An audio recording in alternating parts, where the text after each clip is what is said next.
What is going on, everyone? Online prep coach, Oscar here at prepcoach.com. Today talking about injecting your seed oils, meaning in your testosterone. If you have a seed oil, like a grapeseed oil or something along those lines, is it actually causing problems, right? First of all, I want to mention, in the last BPC video that I did, the seminar, I realized I had my water way too far out, so I moved it right here so I don't keep walking out of the screen. I apologize for that. I get thirsty. But you guys know I like to keep this very relaxed, very calm, and just very fun, right? Just real. So, seed oils. Let's first understand the reality of seed oils before we can get to the matter of if you're injecting them via your testosterone, are they causing problems? Because it's never straightforward. Nothing's black and white, good or bad. It's all contextual, right? So we're actually not even going to say seed oils. We're going to get specific because within our seed oils, we're mainly, make sure I don't hit that water stand. Within our seed oils, right, the biggest thing we're looking at are our omega-6s, right? So it's those omega-6 fatty acids that we're really looking at here. So the problem whenever we cook with them is that they can be very easily oxidized. Once we oxidize these omega-6s, then they can go in and cause oxidation, inflammation, and damage. So we have a couple things we have to break down here because it's not just about seed oils, not just about omega-6s. It's the preparation process. It's so many things. So let's start off there, right? Biggest thing you have to look out for, okay? We're mainly looking at oxidation first. So when we're cooking with a lot of these oils that are higher in omega-6s, they can more readily be oxidized. So number one, the oxidation changes that. Meaning if you were to take this seed oil and pour it on top of your salad versus cook it at a higher temperature, that's going to change the oxidation rate, which is going to change how much inflammation it's actually causing in the body. That's number one. Number two, if we look, we're not just concerned about omega-6s, but the ratio between omega-6 and 3.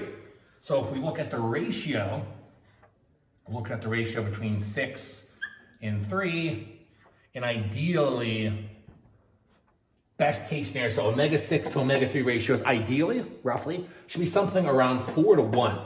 You really start to run into problems, I believe literature says about 14 to 1, so omega-6, 14 to 1 omega-3. That's where a lot of problems start to occur for most people from a health aspect.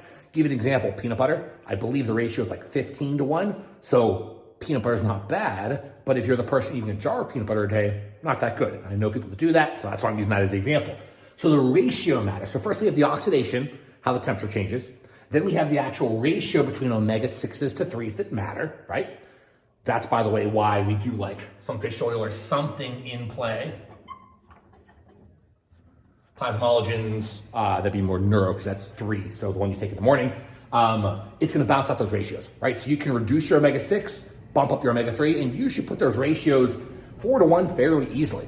Beyond oxidation, beyond the ratios, let's look at the actual biochemical interactions because I think these are very generally missed, right?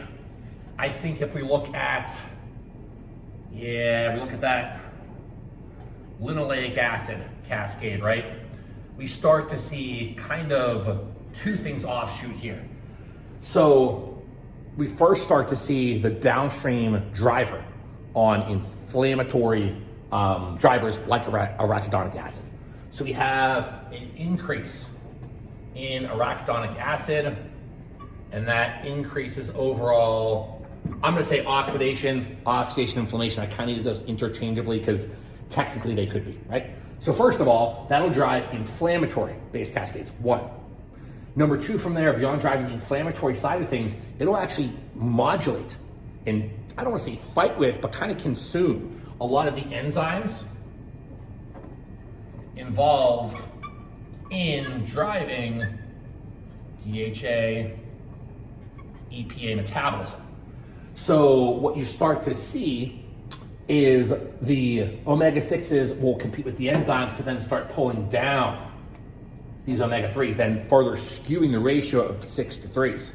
We then have another one where essentially we're looking at omega-6s can easily get within the cell.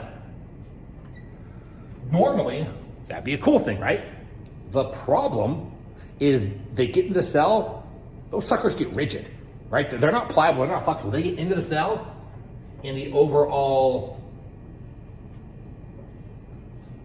rigidity, actually that is the word, right? Rigidity of the cell goes up. In biology, we want things to be very malleable and pliable. If we don't have that malleability and that pliability, then you have more potential for a spontaneous negative event to occur. A cell wall rupturing, a mitochondria spontaneously combusting because of a low mitochondrial millivoltage potential. So we want them to be more, less rigid, more plastic in nature, right? Those, to me, if we want to sum it up as easy as possible, those are the biggest issues with seed oils, right? So if we look at oils as a whole, we're looking at the dynamic viscosity, right? So something like castor oil, okay? So castor oil has the highest, what we're calling dynamic viscosity. Something like because we're looking at more natural, right? Like a polyethylene glycol, things like that. We're gonna call these more of the synthetic oils, right? Those have a lower dynamic viscosity. Why does that matter? Higher dynamic viscosity equals lower oxidation inflammation. Lower dynamic viscosity equals higher oxidation inflammation. So you have this range, right, between castor oil and your polyethylene glycols and things of that nature. And in between those are things like so I'll put in between here. In between there are things like your MCT, like your grapeseed, things like that, if we look at a lot of them are gonna have are omega-6s. So if we take a step back, we put it all together, right? Would you rather, first of all, have a synthetic oil that's gonna have a lower dynamic viscosity that's gonna drive inflammation? No, we don't want that. We want something more on the quote unquote natural side, closer to a castor oil, something with a higher dynamic viscosity to lower overall oxidation inflammation. So to me, number one, we're picking more of a carrier oil with our hormones that is more on the natural side that has the higher dynamic viscosity. Biggest thing on number one. Then from two, let's correlate that. Let's say we have a grapeseed oil, something like that, and we compare it over here. Okay, so the oxidation during that manufacturing process, it's gonna occur. So one knock against it. The ratios, you're taking a small amount, so it's not like you are having the pizzas every day, the fried foods every day, the things that really, really accumulate. You're taking these injections, and although you're taking them long term, it's also a pretty small amount in the global aspect of your day. And then if you're taking your plasmalogens, your fish oils, eating some fish, usually pushing up those threes, omega-3s is gonna balance that out. So I don't see the ratios being skewed. We look at the arachidonic acid cascade and the enzymatic cascade. Again, this is dose dependent. This is not eating the fried foods every day. With the amount within these testosterone products, I don't see that causing the arachidonic acid-based effect. Because if it did, we'd see a lot more anabolism in site-specific areas. And there are some, but usually site-specific androgen application doesn't actually cause that direct translocation androgen receptor ligand. It tends to cause more localized inflammation, which is true, right? The problem is to truly get a site-specific effect, you have to have multiple milliliters. So I don't believe it's the androgen at that point. It's actually the arachidonic acid cascade from the carrier oil, which is, if it's synthetic, more oxidation, more inflammation. So you could technically use that to bring up a lacking body part. But again, you still need multiple milliliters. So cc's, that changes things. And then it gets easily intracellular. Can't really negate that, but again, it's all about context. It's how much are you taking in. So this is more dependent upon everything else upstream. So since we understand seed oils, omega-6s, carrier oils, things of that nature, to answer the question, which is what this whole video is about, if you're injecting a seed oil, is it gonna have negative effects like if you were to eat an overabundance of seed oils through your diet? No, it's context dependent. So the kind of rules we look at to kind of do this, right?